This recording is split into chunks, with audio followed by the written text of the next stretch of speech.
పరిచయ భాగాన్ని చూస్తాం.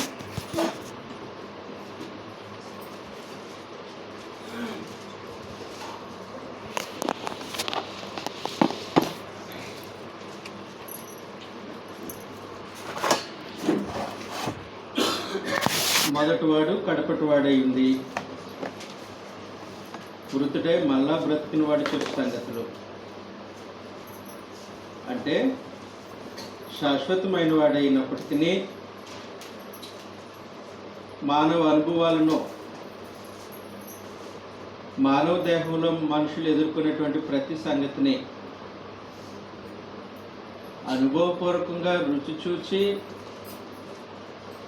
మరణించి మళ్ళా బ్రతికిన వాడు చెప్పే సంగతులు. తండ్రి అయిన దేవుడు మొదటివాడు, కడపటివాడు. ప్రభువైన యేసు కూడా మొదటివారు, కడపటివారు. కానీ ఆయనకు ప్రభువైన యేసుకు ఒక వ్యత్యాసం ఉంది. వ్యత్యాసం ఏంటంటే మానవుల గురించి తండ్రి అయిన దేవుడికి సంపూర్ణమైన అవగాహన ఉంది.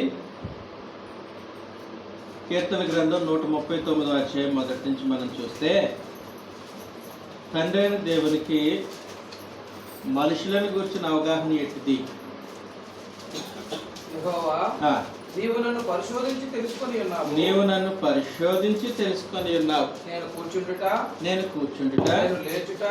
లేచుట నీకు తెలియను. నాకు తలంపు పుట్టక మునిపే దేవుడు మనిషిని ఏ విధంగా ఎరుగుదుడు? తలంపు పుట్టక మునిపే నీవు నా మనసు గ్రహించుచున్నావు. నీవు నా మనస్సు గ్రహించుచున్నావు. నా నడకను నా పడకను పరిశీలన చేసి ఉన్నావు. నా చర్యలన్నిటినీ నీవు బాగుగా తెలుసుకొని ఉన్నావు. మాట నా నాలుకకు రాకమునిపే అది నీకు పూర్తిగా తెలిసి ఉన్నది. అది తండ్రి అయిన దేవుని అనుభవం, మానవుల గురించిన అవగాహన. ప్రభువైన యేసు కూడా మనుషులను గురించి పరిపూర్ణంగా ఎరిగినవాడు. ఆయనకు ఇగో పలానా ఆయన ఇలాంటోడండి, పలానా ఆయన అలాంటోడండి అని మనం చెప్పనవసరంలే. దేవుడు ఎలాగైతే పరిపూర్ణంగా మనుషుల కొరకు ఎరిగినవాడో ప్రభు కూడా ఎరిగినవాడే. యోహాను సువార్త 1వ అధ్యాయం చివరి వచనంలో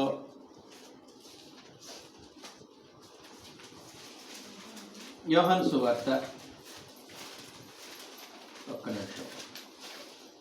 2వ అధ్యాయం చివరి వచనం 24వ వచనం. కనుక ఆయన యేసు అందరినీ ఎరిగినవాడు గనుక ఆయన తను వారి వశము చేసుకొనలేదు. ఆయన మనుషుని ఆంతర్యమును ఎరిగినవాడు. అది మనుషుల యొక్క ప్రతి మనిషి యొక్క ఆంతర్యాన్ని క్రీస్తు ప్రభు కూడా ఎరుగుదుడు. ఎవడను మనుషులు కూర్చొని సాక్ష్యం. అయితే ఒక వ్యత్యాసం ఉంది. వ్యత్యాసం ఏంటంటే తండ్రి అయిన దేవునికి మనుషులకు ఆకలేస్తుందని తెలుసు. ఆకలి అంటే ఎలాగుంటుందో అనుభవ జ్ఞానం తండ్రికి లేదు. ఉందండి? ప్రభుకి ఆకలి తెలుసు, దాహం తెలుసు. దేహంలో మనిషి భూమి మీద జీవిస్తూ ఉన్నప్పుడు దేహం ఎలాంటి అవసరతలు కలిగి ఉంటుందో ప్రభుకి తెలుసు. వ్యత్యాసం అది. తండ్రి అయిన దేవునికి మనుషుల గురించిన అవగాహన ఉంది పూర్తిగా. కానీ మనుషులను గురించిన అనుభవ జ్ఞానం మాత్రము ప్రభువైన యేసు యొక్క సొంతం. మనుషుల గురించిన అనుభవ జ్ఞానం ప్రభువైన యేసుకు సొంతం. కాబట్టి మొదటివాడు, కడపటివాడు. అలాంటి ఆయన మృతుడై మళ్ళా బ్రతికాడు. మనుషుల గురించిన పరిపూర్ణమైనటువంటి అనుభవ జ్ఞానం కలిగిన ఆయన చెప్పే సంగతులేమనగా ఏం చెప్తున్నారో స్మరణ స్థానిక సంఘానికి మనం చూద్దాం. 2వ వచనం, ప్రకటన గ్రంథం 2వ అధ్యాయం 9వ వచనంలో ఏం ఎరుగుదుడు? చెప్పే సంగతులు ఏమనగా, నీ శ్రమను, నీ శ్రమను, దరిద్రతను నీ దరిద్రతను నేను ఎరుగుదును. అయినను నీవు ధనవంతుడవే. అది సంగతి. మిమ్మల్ని గూర్చిన పరిపూర్ణమైనటువంటి అనుభవజ్ఞానం నాకు సొంతం. నీ శ్రమ ఎట్టుదో నాకు తెలుసు, నీ దరిద్రత ఎట్టుదో కూడా నాకు తెలుసు. వాస్తవానికి స్మరణలో క్రీస్తు ప్రభు సంఘం హింసింపబడుతున్నారు. మొదట్లో చెప్పాను కదండి, ఆ ఊర్లో ఉన్నటువంటి క్రీస్తు ప్రభు సంఘాన్ని వ్యతిరేకించే రెండు గుంపులు ఉన్నాయి. రోమా మతాన్ని అనుసరించే మనుషులు, యోధా మతాన్ని అనుసరించే మనుషులు. ఇద్దరు క్రీస్తు ప్రభు సంఘాన్ని వ్యతిరేకిస్తూ ఉన్నారు. ఈ అనుభవం ప్రభు అయిన యేసుకు కూడా కలిగింది. ఆ రోజు ఆయన శరీరధారిగా భూమి మీద జీవించిన కాలంలో యూదుల వ్యతిరేకత ప్రభు తెలుసు. రోమా ప్రభుత్వం యొక్క చర్యలు కూడా ప్రభువుకు తెలుసు. ఎలా తెలుసు? అనుభవపూర్వకంగా తెలుసు. నీ శ్రమను నేను ఎరుగుదును. నువ్వు ఇప్పుడు పడుతున్నటువంటి శ్రమలో నాకు తెలియనివి కావు, అవి నేను అనుభవించినవి కావు, వాటి రుచి నాకు కూడా తెలుసు. నీ శ్రమను నేను ఎరుగుదును. అద్భుతమైన సంగతి. మనం అనుకుంటాం మన గురించి, మన పరిస్థితుల గురించి, మన ఇబ్బందుల గురించి, మనం ఎదుర్కొంటున్నటువంటి శ్రమల గురించి ప్రభువుకు తెలియదేమో అనుకుంటాం. వాస్తవానికి మనం ఎదుర్కొంటున్నటువంటి ప్రతి సమస్యను దేహంలో క్రీస్తు ప్రభు ఎదుర్కొన్నాడు. ప్రతి సమస్యను ఎదుర్కొన్నాడు. ఆయన ప్రజల యొక్క భక్తిగా జీవించాలని కోరిక కలిగిన ప్రతి మనిషి యొక్క, నీతిగా బ్రతకాలి అని వాంఛ కలిగిన ప్రతి మనిషి యొక్క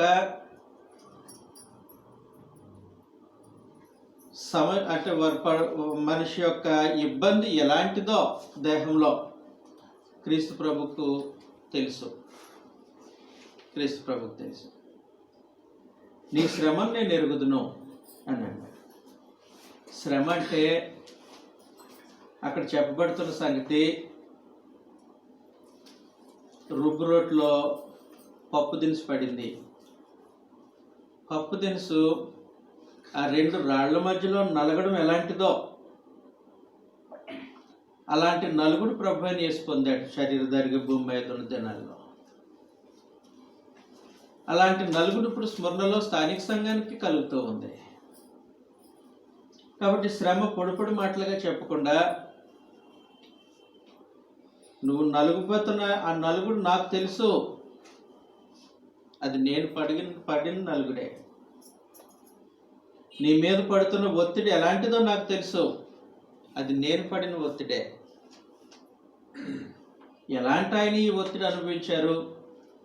మొదటివాడు కడపటివాడు ఆయన. నేను దేహంలో వచ్చే ఒత్తిడిని రుచి చూశాను. కాబట్టి ఆ ఒత్తిడి నీకొక్కడికే సొంతం కాదు, నీకన్నా ముందు నాకు కలిగింది. కాబట్టి నీ శ్రమను నేను ఎరుగుదును. ఫిబ్రవరికి రాసినటువంటి పత్రిక 2వ అధ్యాయం 4వ అధ్యాయం 15వ వచనంలో, ఫిబ్రవరికి రాసినటువంటి పత్రిక 4వ అధ్యాయం 15వ వచనం. మన ప్రధాన యాజకుడు మన బలహీనతల యందు మనతో సహానుభావము లేనివాడు కాడు గాని సమస్త విషయములలోను మన వలనే శోధింపబడినను. అది సంగతి. ఆయన శరీరధారిగా భూమి మీద జీవించిన కాలంలో ఆయనకి కలిగిన నలుగుడి లాంటిది, ఆయన మీద పడిన ఒత్తిడి లాంటిది. మన వలె సమస్త విషయాల్లో ఆయన శోధింపబడ్డారు. మన వల్ల ఆయనకు ఆకలేసింది. 40 రోజులు ఆయన భోజనం చేయలేదు. అపవాది శోధించాడు. రాళ్ళు రొట్టెలగినట్టు ఆజ్ఞాపించి వాటిని తినన్నాడు. ఆకలి బాధ తెలిసిన క్రీస్తు ప్రభు ఆకలి విషయంలో శోధింపబడ్డాడు. దాహం యొక్క బాధ తెలిసినటువంటి క్రీస్తు ప్రభు సిలువలో ఆయన దప్పికొన్నారు. దాహం యొక్క బాధ ఎలాంటిదో తెలిసినటువంటి క్రీస్తు ప్రభు సమరయ మార్గంలో ఆ బావి దగ్గర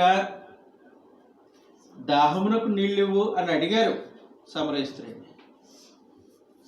కాబట్టి మనుషులు శరీరంలో పడుతున్నటువంటి ప్రతి నలుగుడు క్రీస్తు ప్రభు పడ్డారు. ఎలాంటి శ్రమ వస్తుందో, ఎలాంటి ఇబ్బంది కలుగుతుందో, దేవుని చిత్తాన్ని జరిగించడానికి దేహం సహకరించకపోతే ఎలాంటి నలుగుడు శరీరానికి ఆత్మకి మధ్యలో కలుగుతుందో ఒలివ తోటపైన క్రీస్తు ప్రభు యొక్క ప్రార్థనలో మనం చూడగలం. ఆయన ప్రార్థన చేశారు, దేవాన్ని చిత్తమైతే ఈ గిన్నె నా యొద్ద నుండి తొలగించని. ప్రార్థన చేస్తే కన్నీళ్ళు మాత్రమే కార్లా, చెమట కారింది, గొప్ప రక్తపు బిందువు వలె చెమట కారింది. అలాంటి ఒత్తిడి భూమి మీద ఏ మనిషి అనుభవించలే. కానీ క్రీస్తు ప్రభు అలాంటి ఒత్తిడిని అనుభవించాడు శరీరంలో. ఎందుకు అనుభవించారో మన కోసం. వాస్తవానికి ఆయన మొదటివాడు, కడపటివాడు. ఆయన నిత్య నివాసి. మరణం ఆయన దరిచేరదు. వాస్తవానికి మరణం ఆయన ఇంటి గుమ్మం కూడా తొక్కదు. అలాంటి అంతస్తులో ఉన్న క్రీస్తు ప్రభు మన కోసం నలుగుడు పడటానికి శరీరాన్ని ధరించుకొని భూమి మీదకి వచ్చి మన యొక్క ప్రతి అనుభవాన్ని ఆయన సొంతం చేసుకున్నారు. ఏ అనుభవాన్ని? నీతిగా బ్రతకాలని వాంఛ కలిగిన మనిషి యొక్క ప్రతి అనుభవాన్ని.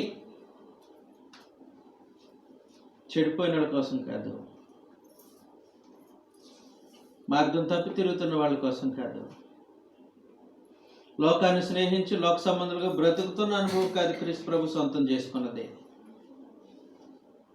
దేవుని చిత్తాన్ని జరిగించడానికి మనుషులు భూమి మీద పడుతున్న నలుగుడు క్రీస్తు ప్రభుకు సొంతం. దేవుని యొక్క ఉద్దేశాలు గ్రహించి వాటి ప్రకారం జీవితాన్ని కట్టుకోవాలనుకునే వారి యొక్క నలుగుడు క్రీస్తు ప్రభుకు సొంతం. నీ శ్రమను నేను ఎరుగుతున్నాను. నువ్వు ఎదుర్కొంటే ప్రతి శోధన కూడా నాకు తెలుసు అని చదివాం కదండి. హెబ్రీ పత్రిక 4:15లో మన ప్రధాన యాజకుడు మన బలహీనతలు యందు మనతో సహానుభావం లేనివాడు కాడు కానీ ఎన్ని విషయాల్లో? ఏదన్నా కొద్ది ఉందా? అన్ని విషయాల్లో, సమస్త విషయాల్లో భక్తిగా బ్రతకాలనుకునే ప్రతి మనిషి ఎలాగ శోధింపబడుతున్నాడో, నీతిగా బ్రతకాలనుకున్న మనిషి ఎలా శోధింపబడుతున్నాడో ప్రభువైన యేసు దేహంలో అలాంటి నలుగుడిని అనుభవంగా సంపాదించుకున్నాడు. అలాంటి నలుగుడును అనుభవంగా సంపాదించుకున్న ప్రభు నీ శ్రమను నేను ఎరుగుతున్నాను. హెబ్రీ పత్రిక 2:17 ఆ అనుభవం క్రీస్తు ప్రభుకు అవసరపడింది మన నిమిత్తం.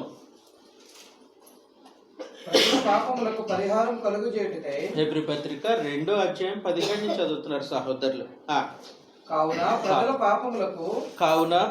పాపములకు పరిహారము కలుగుటకై దేవుని సంబంధమైన కార్యములలో కనికరమును ఉమ్, నమ్మకము గల ప్రధాన యాజకుడకు నిమిత్తము ఉమ్.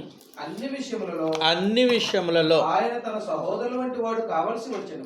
ఆయన తన సహోదరుల వంటి వాడు కావలసి వచ్చింది. అన్ని విషయాల్లో ఆయన మనలాంటి వాడు కావాల్సి వచ్చింది.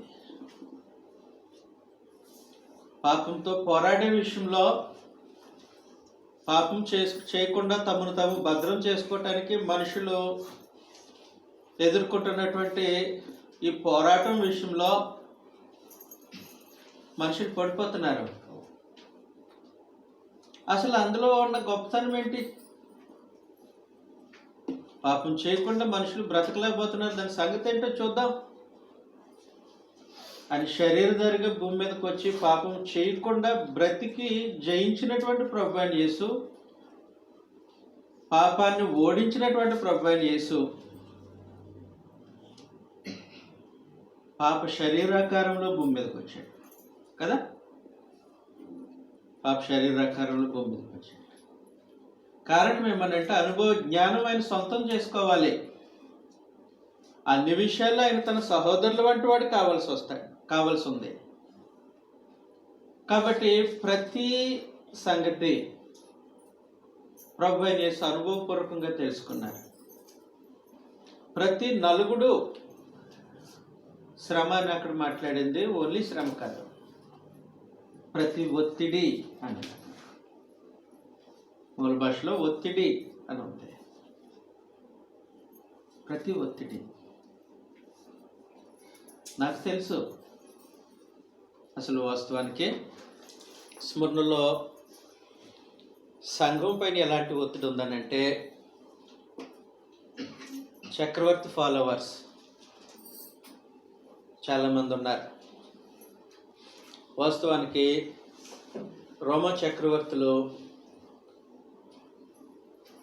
పెద్ద సామ్రాజ్యం. ఏ మూల నుంచి, ఎక్కడి నుంచి, ఏ మనుషుల దగ్గర నుంచి తిరుగుబాటు వస్తుందో తెలియదు వాళ్ళకి. మెయిన్ ల్యాండ్ అంటే ద్వీపాలు పక్కన పెట్టేసేద్దాం. ద్వీపాలు పక్కన పెట్టేస్తే మెయిన్ ల్యాండ్ అంటే భూభాగం అంతట్లో ఎక్కడ మనుషులు గుమికూడి 4-5 సామ్రాజ్యాలు ఏకమై రోమ ప్రభుత్వమే తిరుగుబాటు చేస్తారో, ఏ జాతులు వాళ్ళు రోమిలకు వ్యతిరేకంగా ఆలోచన చేస్తారో తెలుసుకోవడం చాలా కష్టం. అలాంటి సమయంలో వీళ్ళు ఒక పొలిటికల్ సినారియో అంటే రాజకీయ సంబంధమైనటువంటి ఒక ఎత్తుగడతో వచ్చేసారు. అసలు రోమ ప్రభుత్వాన్ని మనుషులు వ్యతిరేకిస్తున్నారో లేదంటే స్వాగతిస్తున్నారో ఇట్టే పసిగట్టేయటానికి రోమ మతాన్ని తీసుకొచ్చారు. అగస్టిన్ కాలంలో ప్రారంభమైంది. రోమా చక్రవర్తితో గుడి కట్టాలి, లేదంటే రోమా చక్రవర్తి బొమ్మ కూడా చేయించి ఆ చక్రవర్తి బొమ్మ దగ్గరికి వెళ్ళి ఒక చిన్న కర్పూరం వెలిగించి ఆ బొమ్మ ముందు చెప్పాలి ఇలాగా, కైసరు మా ప్రభువు అన్నది. అంటే కైసరే మమ్మల్ని పరిపాలించేవాడు, మేము కైసరు ప్రభుత్వానికి వ్యతిరేకులు కాము అని స్పష్టం చేయాలి. మంచోడా కైసరు? కైసరు మా ప్రభువు అనాలి. దాని వెనక భావం ఏంటనంటే కైసరే మా దేవుడు అన్న భావంతో చెప్పాలన్నమాట. మేము కైసర్ని పూజించేవాళ్ళం. ఆ బొమ్మను పూజిస్తాం, ఈ బొమ్మను పూజిస్తాం, ఈ బొమ్మను పూజిస్తాం, దీంతో పాటు కైసర్ని కూడా మేము పూజించేవాళ్ళం అని చెప్పాలి. అని చెప్పగానే ఆ వ్యక్తి పేరు మీద ఒక పత్రం ఇస్తారు. దాని వ్యాలిడిటీ టైం 1 year, 1 సంవత్సరం వ్యాలిడిటీ ఉండే పత్రం ఇస్తారు. ఆ పత్రం ఏం చేయటానికనంటే మేము రోమా ప్రభుత్వానికి అనుకూలమైనటువంటి మనుషులం కాబట్టి మేము వ్యాపారాలు చేసుకోవచ్చు, మేము పనులు చేసుకోవచ్చు,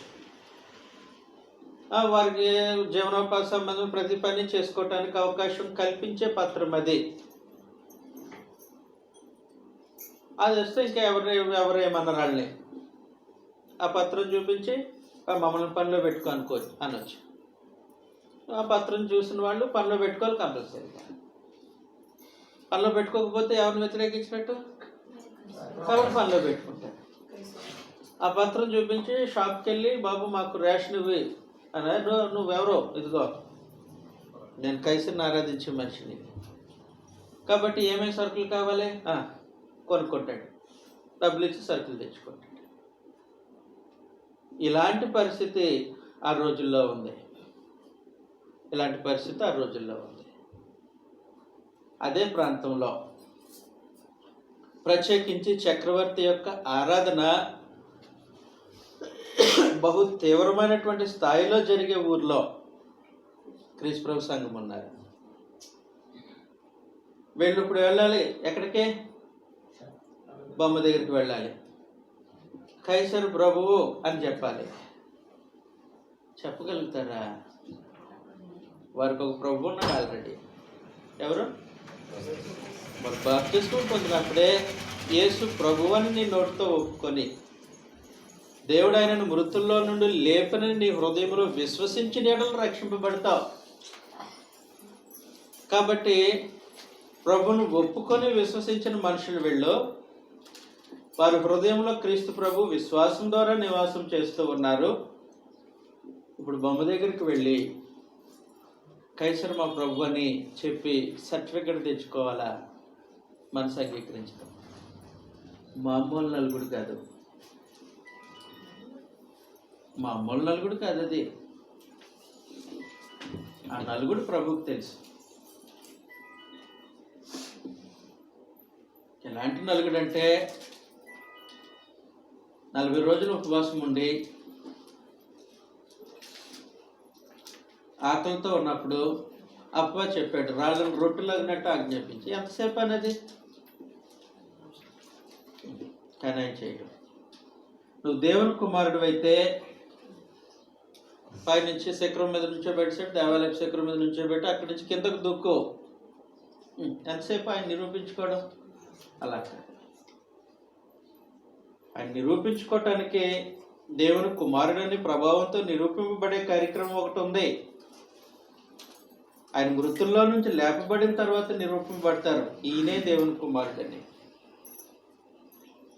అబ్బా తొందర పెడుతున్నాడు. మమ్మల్ని నలుగురు కాదు ప్రభు అని ఎదుర్కొన్నది. ఇలాంటి ఎన్నో అనుభవాలు ప్రభు అని యేసుకు సొంతం.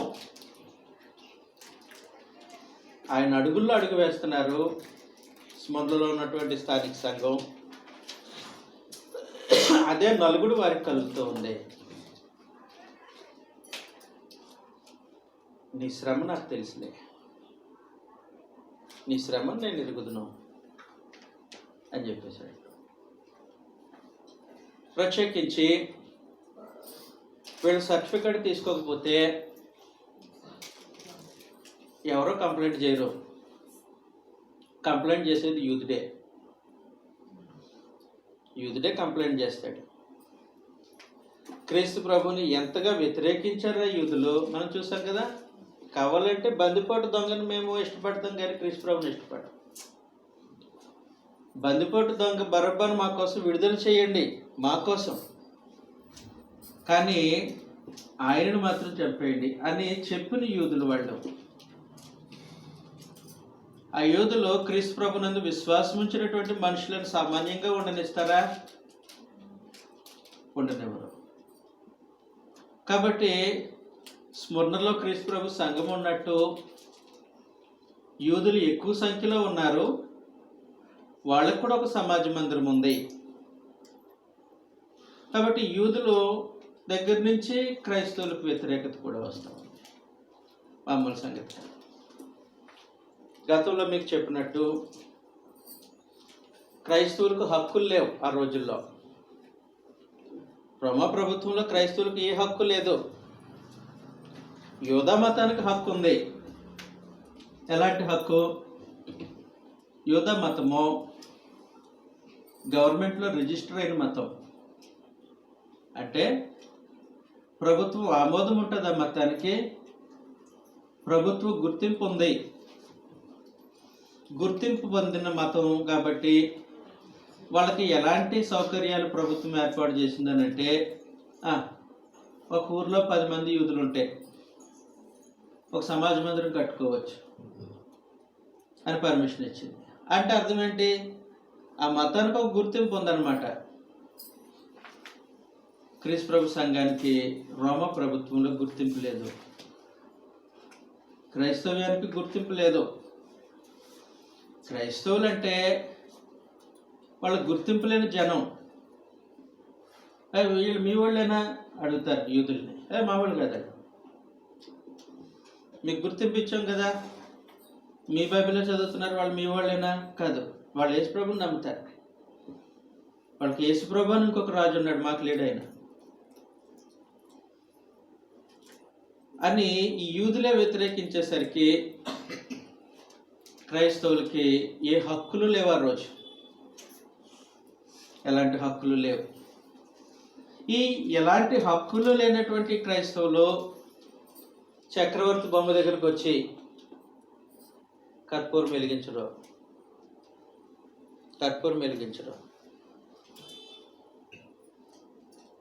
కైసరు మా ప్రభు అని అనరు. చక్రవర్తి ఆరాధన చేయరు. రామ ప్రభుత్వం వాళ్ళు ఎలా చూస్తుంది? వీళ్ళు యూదుల మతం కాదు, అలాగని అనుచరులు కాదు, వీరు ప్రభుత్వ వ్యతిరేకులు, చక్రవర్తి మీద తిరుగుబాటు చేసే గుంపు, రోమా ప్రభుత్వానికి శత్రువులు వెళ్ళావు అన్నట్టు రోమ ప్రభుత్వం వాళ్ళు చూస్తా ఉంది. అలాంటి నలుగుడు క్రీస్తు ప్రభు తన దేహంలో అనుభవించారు. ఇప్పుడు స్మరణలో ఉన్నటువంటి స్థానిక సంఘానికి అలాంటి పరిస్థితులు ఎదురవుతున్నాయి. నీ శ్రమను నేను ఎరుగుతున్నాను. వాస్తవానికి ఈ శ్రమను మీకు కలిగించింది అపవాదే. ప్రకటన గ్రంథం 12 అధ్యాయంలో మంచి పిక్చర్ ఇచ్చారు దీనికోసం.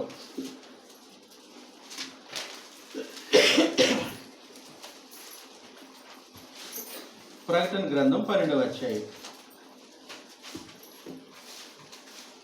మొదటి నుంచి కొన్ని వచనాలు చదువుతాము.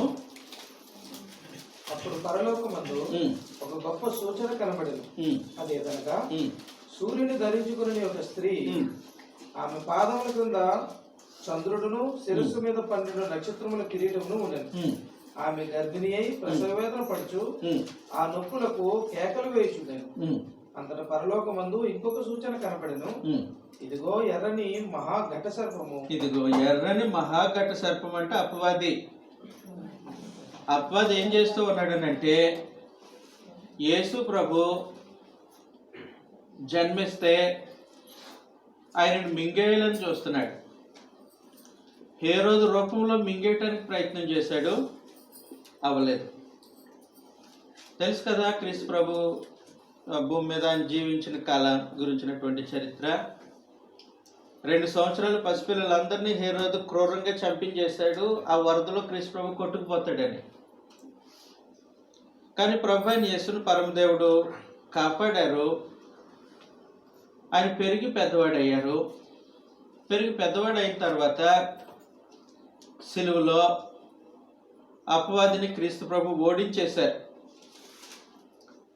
ఆయన సిలువ మరణం అపవాది నాశనం కారణమైంది. ఎప్పుడైతే అపవాది ఓడిపోయాడో క్రీస్తు ప్రభు చేతిలో బహు కోపం వచ్చింది.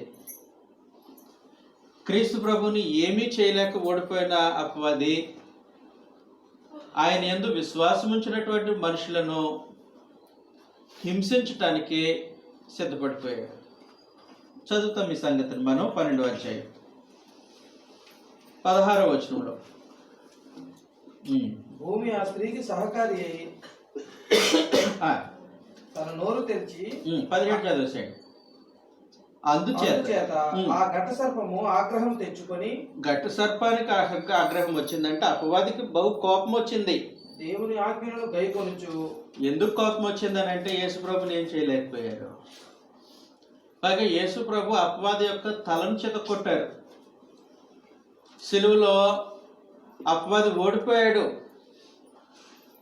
యేసుప్రభు ముందు నిలబడలేదు, ఓడిపోయాడు. ఓడిపోయినోడికి కోపం వచ్చింది. కోపం వచ్చి యేసుప్రభుని ఏమీ చేయలేక, పరలోకపు దేవుని ముందు నిలవలేక ఏం చేశాడనంటే ప్రభునందు విశ్వాసం ఉంచినటువంటి జనాంగం మీద విరుచుకు పట్టడానికి ప్లాన్ వేస్తున్నాడు. అత్యాగ్రహం తెచ్చుకొని ఏం చేశాడు? 17వ వచనం, దేవుని ఆజ్ఞలను గైకొనుచు. దేవుని ఆజ్ఞలను గైకొనుచు. యేసును గూర్చి సాక్ష్యం ఇచ్చుచు ఉన్నవారైన ఆమె సంతానములో శేషించిన వారితో అంటే క్రీస్తు ప్రభు సంఘపు వారితో యుద్ధము చేయుటకై బయలువెళ్ళి సముద్ర తీరమున నిలిచెను. కాబట్టి క్రీస్తు ప్రభు సంఘంతో యుద్ధం చేయటానికి, వాళ్ళ మీద ద్వేషంతో యుద్ధం చేయటానికి సముద్ర తీరాన్ని నిలబడ్డాడు. అంటే భక్తిహీనమైన జనాంగం వైపు చూశాడు. జనాంగం వైపు చూస్తే ఆ సముద్రంలో నుండి క్రూర మృగం వచ్చింది, రోమా ప్రభుత్వం. కాబట్టి ఏం చేశాడనంటే అపవాది రోమా ప్రభుత్వాన్ని తన పంచం చేర్చుకున్నాడు. రోమా ప్రభుత్వ రంగాన్ని, చక్రవర్తిని, ఆ పరిపాలన అంతటిని తన ఆగ్రహానికి సాధనగా ఉపయోగించడానికి ఎంచుకుంటున్నాడు. అపవాది దేహం లేనివాడు, వాడు ఆత్మే. కాబట్టి కర్ర పట్టుకొని చేత్తో కొట్టడం అనేది చెయ్యాలనంటే చెయ్యి ఉండాలి. ఆత్మైన వాడు. క్రీస్తు ప్రభు సంఘము దేహం కలిగినటువంటి మనుషులు. ఈ దేహం కలిగినటువంటి మనుషులను శిక్షించడానికి దేహం కలిగిన భక్తిహీనమైనటువంటి జనాంగాన్ని అపవాది తన వైపు మళ్లించుకున్నాడు. ఆ ప్రభుత్వం ఆ జనాంగం ఇష్టపడుతున్నటువంటి ప్రభుత్వాన్ని తన వైపు తిప్పుకున్నాడు. ప్రభుత్వాన్ని తన గుప్పెట్లో పెట్టుకొని ఆ ప్రభుత్వం చేత, ఆ ప్రభుత్వాన్ని అనుసరించే జనాంగం చేత ఇప్పుడు క్రీస్తు ప్రభు సంఘం మీద దాడి చేయటానికి రంగం సిద్ధం చేసేసాడు. క్రీస్తు ప్రభుని ఏమీ చేయలేడు. ఆయన సంఘం ఇంకా బ్రతుకున్నారు భూమి మీద. ఆయన గురించిన సాక్ష్యాన్ని కలిగి భక్తితో, విశ్వాసంతో బ్రతుకుతున్నటువంటి జనాంగం భూమి మీద ఉన్నారు. ఇప్పుడు కోపం అంతా క్రీస్తు ప్రభు సంఘం మీద చూపించటానికి ప్రభుత్వాన్ని తన వైపు తిప్పుకున్నాడు. ఎవరిని? రోమా ప్రభుత్వాన్ని తన వైపు తిప్పుకొని వీళ్ళు ట్రాప్లో పడాలనంటే, ఎవరు? క్రైస్తవులు ట్రాప్లో పడాలనంటే ఒక క్రొత్త మతం కావాలి. చక్రవర్తి, నువ్వు ఇంత గొప్పోడివి, నేను పూజించమని అడుగు, నేను పూజించమని మనుషులకు ఆర్డర్ వేసాయి. నెబుకద్నెజరు ఆర్డర్ వేసినట్టు. నెబుకద్నెజరు ఆ రోజు ఆర్డర్ వేసాడు కదా, ఒక పెద్ద విగ్రహాన్ని చేపించేసి మైదానంలో నిలబెట్టేసి ఆ నియమం పడినటువంటి వచ్చినప్పుడు మొక్కాలి. మేము మొక్కం అన్నారు వాళ్ళు. అలాంటి పరిస్థితి ఇప్పుడు కల్పించేశాడు అపవాది. కల్పించేసిన తర్వాత క్రీస్తు ప్రభు సంఘం అది స్మరణలో చక్రవర్తి ఆరాధన అనేది బహుగా పాతికిపోయినటువంటి స్థలం. అది ఒక చక్రవర్తి, ఇంకొక చక్రవర్తి, ముగ్గురు చక్రవర్తులకు 3 గుళ్ళు ఉంటాయి. అలాంటి ఊర్లో క్రీస్తు ప్రభు సంఘం. ఒకవేళ కుటుంబాలు ఉంటే పసిపిల్లలు ఉన్న కుటుంబాలు, వృద్ధులు ఉంటే వృద్ధాప్యంలో ఉన్నటువంటి దేవుని పిల్లలు, యవనస్తులు, ఎలాంటి వయసు కలిగిన వారు ఉన్నారో మనకు తెలియదా? క్రీస్తు ప్రభు సంఘంలో ఎలాంటి కుటుంబాలు ఉన్నాయో క్రీస్తు ప్రభు సంఘంలో మనకు తెలియదు. కానీ వారందరికీ మాత్రము శ్రమ ఎదురవుతూ ఉంది. శ్రమ ఎదురవుతుంది. ఎలాంటి శ్రమ అంటే, ఒకవేళ చంటి పిల్లలు ఉన్నారనుకోండి, ఆకలికి ఏడుస్తూ ఉంటారు. ఆహారం పెట్టాలి బిడ్డలకి ఆహారం పెట్టాలంటే పని చేసుకోవాలి. ఆ సర్టిఫికెట్ లేకపోతే పని ఎవరు.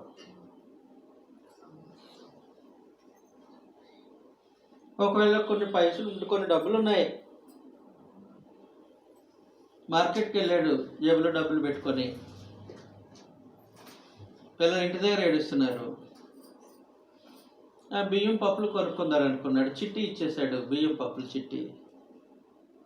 చిట్టితో పాటు ఇంకొకటి ఇవ్వాలి. ఏమి ఇవ్వాలి?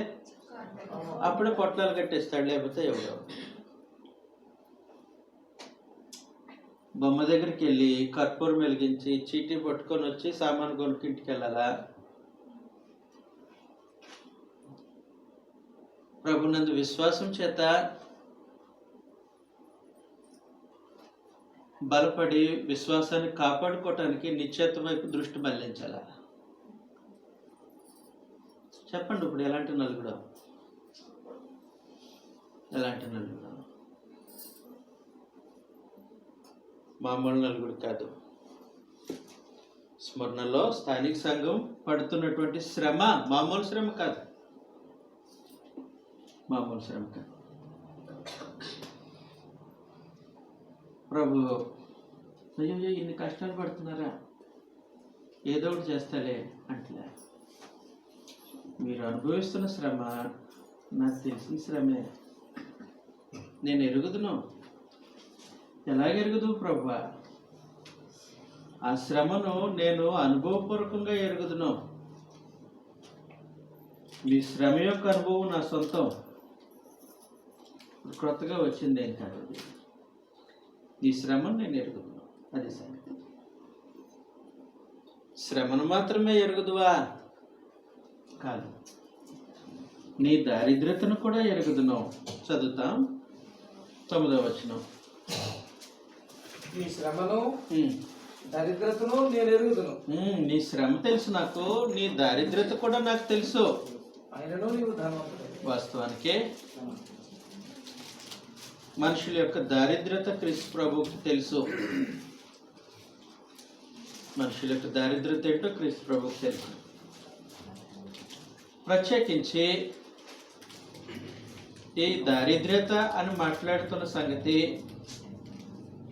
ఇది భౌతిక సంబంధమైన దారిద్ర్యతే. భౌతిక సంబంధమైన దారిద్ర్యతే అంటే మిక్కిలి లేమి. పేదరికం అంటే తెలుసు. పేదరికం కంటే ఇంకా తక్కువ స్థాయిలో ఉండేదాన్ని దారిద్ర్యము అని అంటారు. స్మరణలో ఉన్న స్థానిక సంఘం దారిద్ర్యులై ఉన్నారు, దారిద్ర్యతలో ఉన్నారు.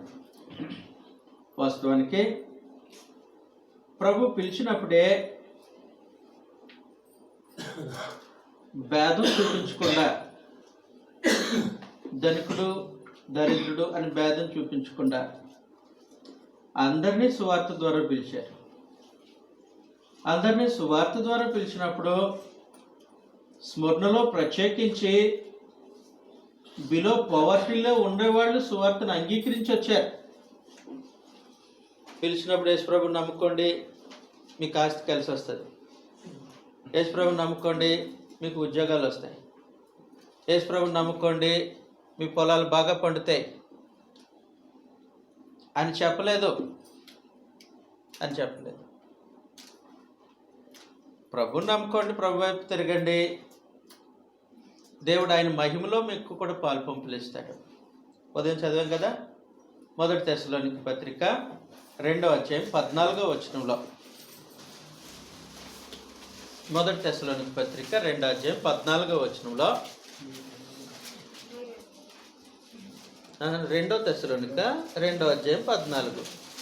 మీరు ఇలాగున రక్షింపబడి మన ప్రభువైన యేసుక్రీస్తు యొక్క మహిమను పొందవలెనని ఆయన మా సువార్త వలన మిమ్మును పిలిచెను. దేవుడు సువార్త ద్వారా పిలిచారు. ఎందుకు పిలిచారు? ప్రభువైన యేసుక్రీస్తు యొక్క మహిమను పొందవాలని పిలిచారు. అంతేగాని ఉద్యోగాలు ఇస్తానని పిలవలే, జాబ్ మేళాలు పెట్టలేదు.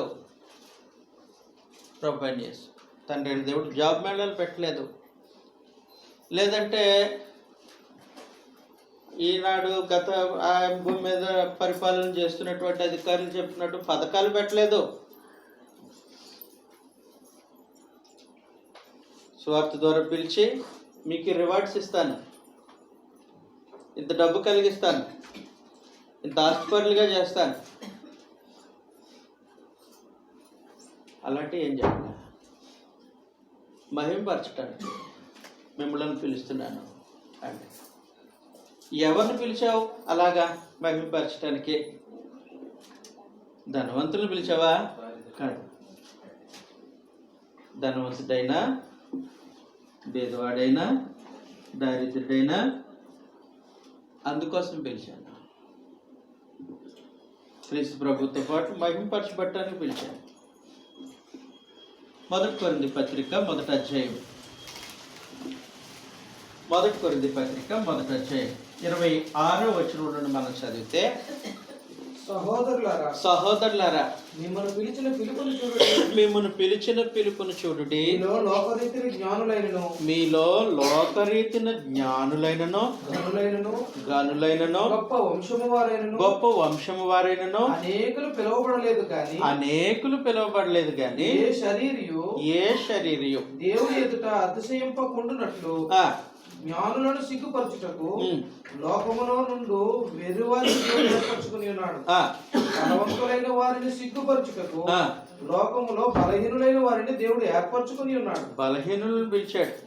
ఎన్నికైన వారిని వ్యర్థపరచు. ఆర్థికంగా బలహీనతలో ఎవరున్నారు వారిని కూడా పిలిచాడు. ఏమని పిలిచాడు? పిలిచిన సంగతి ఏంటి?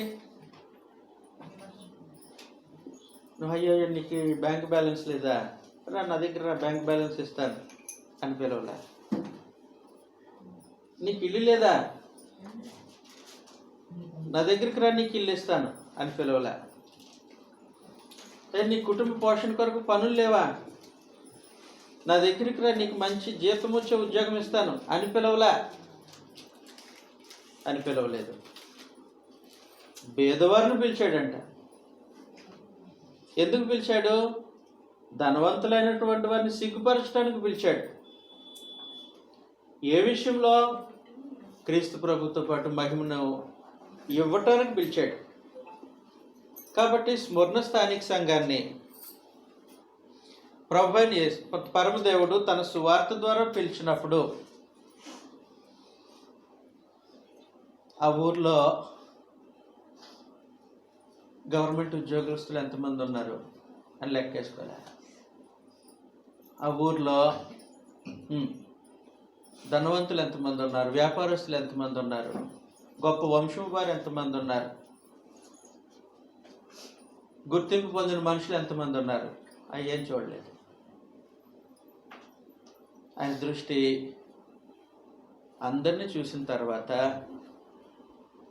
ఆ ఊర్లోని అందరినీ చూసిన తర్వాత ప్రత్యేకించి ఆయన దృష్టి దరిద్రుల దగ్గరికి వెళ్ళిపోయింది. వీళ్ళెవరో క్రీస్తు ప్రభు సంఘం వాతావరణానికి పనికిరారు. ధనవంతుడు కానీ, డబ్బులు ఉన్నవాడు కానీ, ఇంకోటి కానీ ఆ ఊర్లో మనుషులు మనస్తత్వం బాగలేదు. క్రీస్తును హృదయంలో ప్రభుగా ప్రతిష్ఠించుకోవటానికే వీల్లేని పరిస్థితి. ఒకటి మనసులో రోమ చక్రవర్తి ఉంటాడు, ఇంకొకటి మనసులో మోషే ధర్మశాస్త్రం ఉంటాయి, ఇంకొకటి మనసులో ఆ ఊర్లో ఉన్న బొమ్మలు ఏవో ఉంటాయి, ఇంకొకటి మనసులో ధనాపేక్ష, ఇంకొకటి మనసులో ఇంకొకటి ఉంటుంది తప్ప క్రీస్తు ప్రభు హృదయంలో ప్రతిష్ఠించుకోవటానికి మనుషులు లేరు. ఆ ఊర్లో పేదవారు ఉన్నారు, దరిద్రులు ఉన్నారు. వాళ్లకు సువార్త వినిపింపబడితే వాళ్ళు తమ హృదయాల్లో క్రీస్తును ప్రభువుగా ప్రతిష్ఠించుకోవటానికి ఇష్టపడ్డారు. వాళ్ళని దేవుడు తన సువార్త ద్వారా పిలిచాడు. వాళ్ళని దేవుడు తన సువార్త ద్వారా పిలిచాడు. కాబట్టి స్మరణలో బేదల సంఘం లోకరీతిలో దరిద్రులైనటువంటి వారు ఉన్నారు. ప్రభు అంటున్నాడు, మీ పరిస్థితి నాకు తెలుసు, మీ శ్రమ నాకు తెలుసు, మీ దారిద్ర్యత కూడా నాకు తెలుసు. కాబట్టి ప్రభుకు మన కోసం తెలియదు అనుకోవద్దు, పూర్తిగా తెలుసు. మన దారిద్ర్యత విశ్వాసంతో బ్రతకటానికి అడ్డంకి కాదు, మన లేమి ఆత్మ సంబంధంగా బ్రతకటానికి అడ్డంకి కాదు. ప్రభుకు తెలుసు, ప్రభుకు తెలుసు. చాలాసార్లు మనం ఇలాగూ అపోహ పడతామేమో, ఇప్పుడు కన్నా బెటర్ పొజిషన్ ఇస్తే దేవుడు ఇంకా గొప్పగా సేవ చేయొచ్చు. ఇప్పుడు కన్నా ఎక్కువ జీతం వచ్చే ఉద్యోగం ఇస్తే ఇంకా ప్రభు కొరకు ఇంకెంత ఇవ్వచ్చు. అవసరం లేదు అలాంటి ఆలోచన, అది దేవుని చేద్దాం. ఇప్పుడు ఉన్న పరిస్థితుల్లో ఏం చేస్తున్నావు అనేది ప్రాముఖ్యం. ప్రభు ఆ సంగతి చూశాడు. ఇప్పుడున్న పరిస్థితుల్లో నీ త్యాగం ఎలాంటిది, నీ శ్రమ ఎలాంటిది, ఇప్పుడున్న పరిస్థితుల్లో నువ్వు ప్రభు కొరకు పనిచేస్తున్నటువంటి పని ఎలాంటిది అనేది చూస్తాడు. జాగ్రత్తగా నా మాట వినండి. 5 తలాంతులు ఉన్నవాడు ఎన్ని సంపాదిస్తే ప్రభు యజమాని మెచ్చుకున్నాడు? ఒకవేళ 5 తలాంతులు ఉన్నవాడు 2 సంపాదిస్తే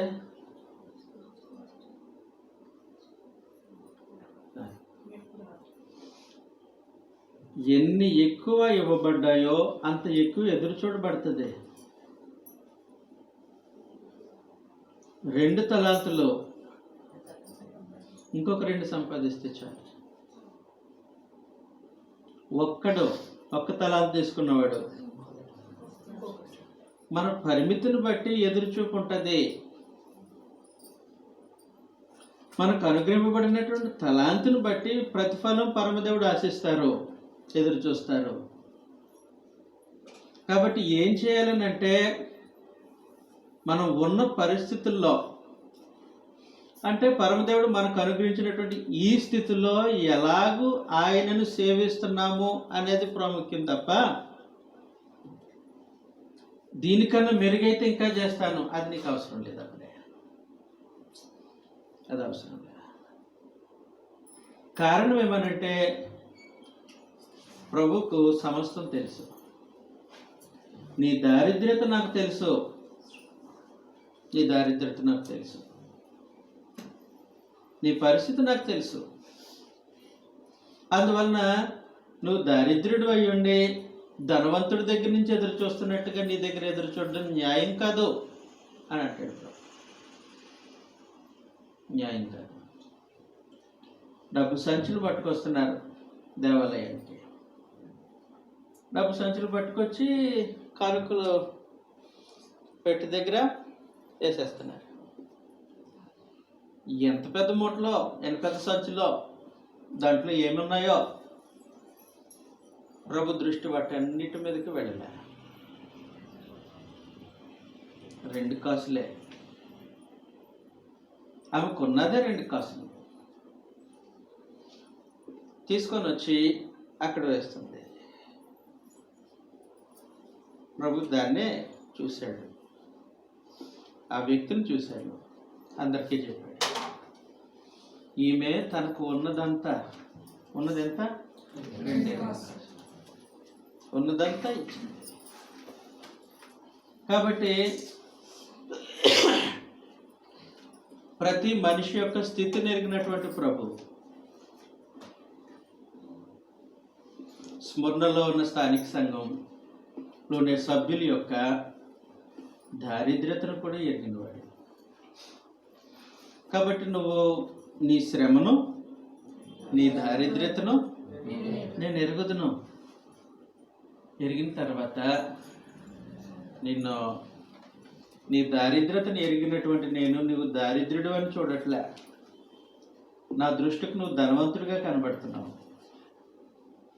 అయినను నీవు ధనవంతుడివే అన్నాడు కదా. ఆ మాట చదువుకొని మనము ముగించుకుందాం. మధ్యాహ్నం మిగిలిన సంగతులు ఆలోచన చేస్తాం. రైట్.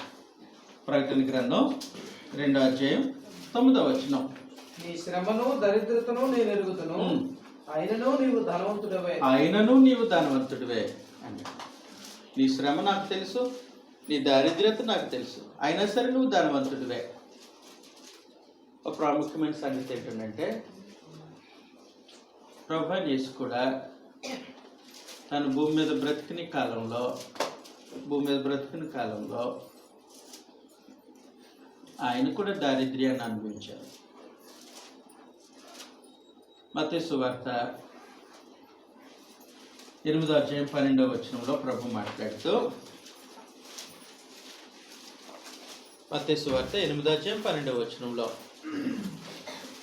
రాజ్య సంబంధులు వెలుపటి చీకటిలోనికి త్రోయబడుదురు, అక్కడ ఏడుపును పండ్లు కుదుటి నుండునని మీతో చెప్తున్నాను. నేను చూస్తానండి, పొరపాటు చెప్పేసానా?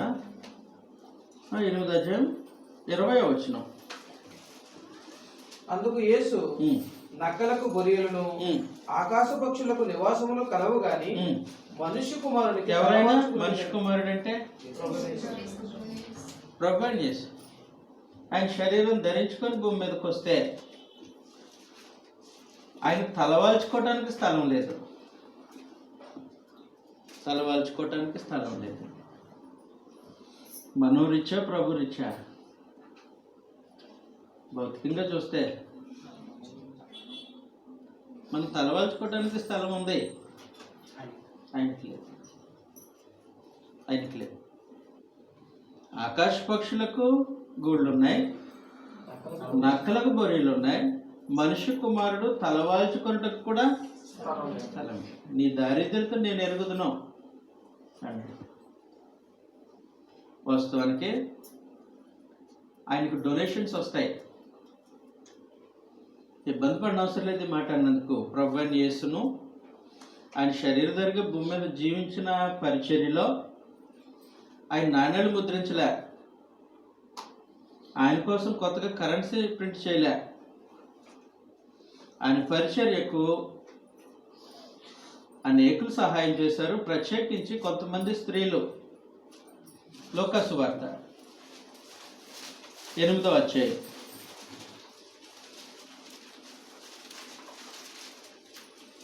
2వ వచనంలో నుండి 12 మంది శిష్యులను, అపవిత్రాత్మలను, వ్యాధులను పోగొట్టబడిన కొందరు స్త్రీలను, అనగా 7 దయ్యములు వదిలిపోయిన మగ్దలేనే అనబడిన మరియు హేరోదు యొక్క గృహనిర్వాహకుడకు పూజా భార్యయగు యోహన్నయు సూసన్నయు ఆయనతో కూడా ఉండేది. వీరును ఇతరులు అనేకులను తమకు కలిగిన ఆస్తితో వారికి ఉపచారం చేయుచూ వచ్చింది. కాబట్టి తమకు కలిగిన ఆస్తితో ఉపచారం చేస్తూ ఉన్నారు.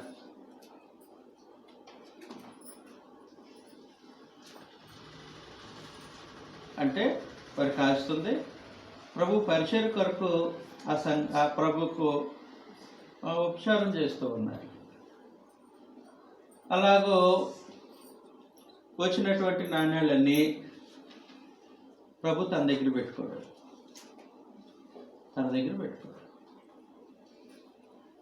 ఆయన ఏం చేస్తాడనంటే శిష్యులకి ఇచ్చేస్తాడు. శిష్యులకు ఒక ట్రెజరీ ఉన్నాడు, ఇస్కరియోతు యూదా. డబ్బు సంచి ఆయన దగ్గర ఉంటుంది. ఇవన్నీ నాణ్యాలు అందులో వేసుకుంటాడు. ప్రభు దగ్గర ఒక్క నాణ్యం కూడా లేదు. శిష్యులకు భోజనం పెట్టాలి. భోజనం పెట్టడానికి ఇస్కరియోతు యూదా వెళ్ళి కొనుక్కు రావాలి, మిగిలిన శిష్యులు వెళ్ళి కొనుక్కు రావాలి. పేదలకు సహాయం చేయాలనుకున్నారు ప్రభు. అందులో ఉన్న ధనం సహాయం చేయాల్సి వస్తుంది. అంతేగాని తన దగ్గర కరెన్సీ ఉండదు. అలాంటి పరిస్థితుల్లో పన్ను వసూలు చేసేవాళ్ళు క్రీస్తు ప్రభు దగ్గరికి వచ్చారు. క్రీస్తు ప్రభు ఉన్న చోటకు వచ్చారు. పేతురును ప్రత్యేకించి, నీ బోధకుడు పన్ను కట్టడా, అరశేకులు పన్ను కట్టడా అని అడిగితే, ఆ సంగతి ఎంతో ప్రభుతో డిస్కస్ చేద్దామని పేతురు లోపలికి వెళ్తున్నాడు. అప్పుడు ప్రభు అన్నారు, మనం వాస్తవానికి పన్ను కట్టవసరం లేదు, స్వతంత్రులము, అయినా ఎవరికి అభ్యంతరం ఉండదు కాబట్టి నువ్వు వెళ్ళి గాలం వేయి, చేప నోట్లో ఒక షెకిల్ ఉంటుంది, నీకు ఒక అరశేకులు, నాకు ఒక అరశేకులు, అంటే రూపాయి ఉంటుంది, నీకు ₹10 నాకు ₹10 అన్నాడు. పన్ను కట్టేసేయి అన్నాడు. ఆయన కట్టకపోయినా పర్వాలేదు, కనీసం అరశేకులు పన్ను కట్టడానికి నీ జేబులో ఉండాలి కదా. ఆయనకు అవసరం లేదు, ఆయన దాచిపెట్టుకోలేదు. నీ దారిద్ర్యతను నేను ఎరుగుతున్నాను, అది సరే. నాకు తెలియదు కాదు ఈ పేదరికం, నాకు తెలియదు కాదు.